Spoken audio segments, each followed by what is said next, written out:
Sa laing bahin Hunta Provincial sa Subo nilusad og investigasyon sa operasyon sa Vietnam-based Green and Smart Mobility Electric Taxis nga giaprobahan sa nasudong kagamanan og wa moagi sa regional nga buhatan Straight to the sa point. Land Transportation Franchising and Regulatory Board kon LTFRB.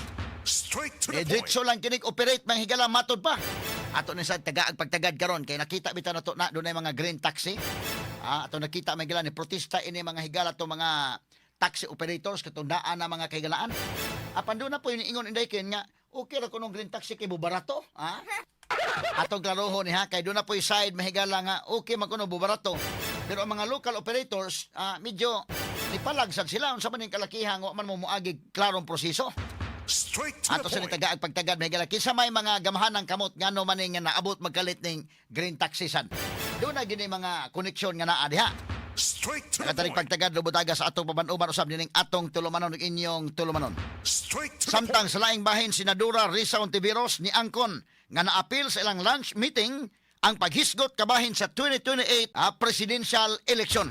Straight to the Si point. Ontiveros niingon nga open o ready siya nga mudagan pagka-presidente sa 2028 kung maoy mauyunan sa United Opposition.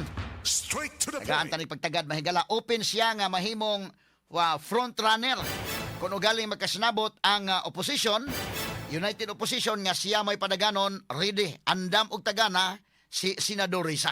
Straight to the O ni point. mahigalay advertisement ni kanang Sani Osmeña kani adto. Pwede ning usbon nga rin ni Senator Risa.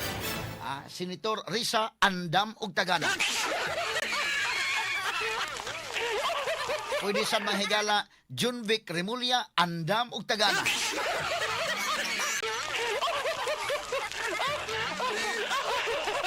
VP Sara andam og tagana. Kana og dili ma-impeach. Kini og uban pang mga isgutanan imabati exclusive over DYHP RMN Cebu 612 sa dial sa inyong mga radyo ug sa 93.9 IFM.